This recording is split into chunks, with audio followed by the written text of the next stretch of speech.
Assalamualaikum warahmatullahi wabarakatuh. Kembali lagi dengan saya Azan Baratinata.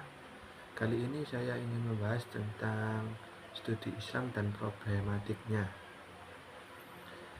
Pengertian studi Islam secara etimologis, Islam berarti penyerahan diri kepada Allah. Secara terminologis, Islam adalah ketaatan total kepada wahyu Allah yang disampaikan kepada Nabi Muhammad.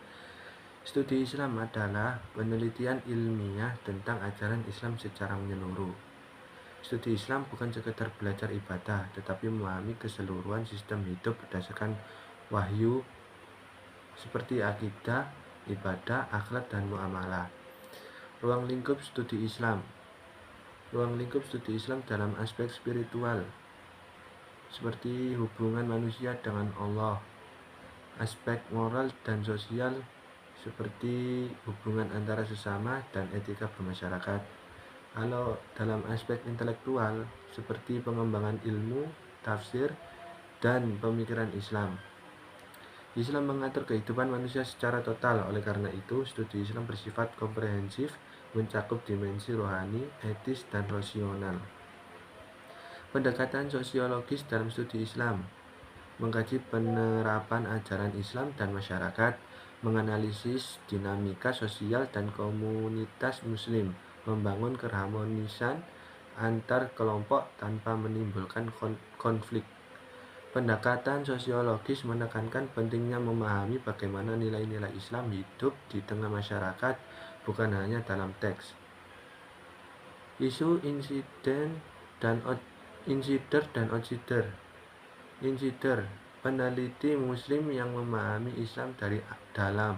Outsider, peneliti non-muslim, orientalis yang melihat Islam dari luar. Abdullah Urf mengkritik orientalis yang berpihak atau berorientasi kolonial. Namun penelitian orientalis yang objektif tetap dihargai. Perdebatan ini mempengaruhi validitas hasil kajian. Studi Islam yang baik harus bersifat ilmiah, objektif, dan menghargai sumber Islam asli. Metode dalam studi Islam. Ada 4 metode, yakni metode tajrib, empiris, berdasarkan pengamatan dan pengalaman nyata. Metode burhani atau rasional, menggunakan logika dan argumentasi akal.